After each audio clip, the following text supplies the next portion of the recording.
বিয়ে হয়ে ঘরে এসেছি, আমাকেও অনেক কিছু সহ্য করতে হয়েছে। তারপর তারপর যখন তুই বলি মেয়ে হয়েছে বলে শাশুড়ি ননদ স্বামীর কাছে কম অত্যাচার সহ্য করতে হয়নি।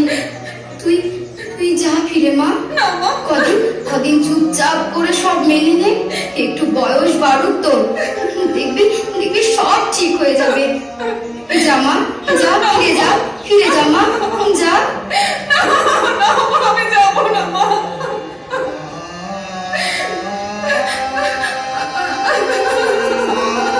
কোথায় গেছিলে? মায়ের কাছে? মায়ের কাছে গেছে নালিশ করতে?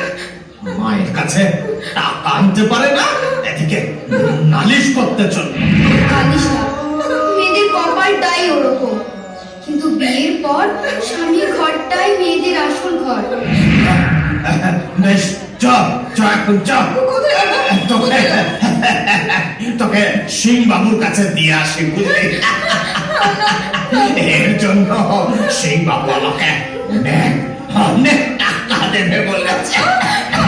চুপচাপ করে সব মেনে নে, একটু বয়স বাড়ুক তোর, দেখবি দেখবি সব ঠিক হয়ে যাবে। বলছি যাবো না,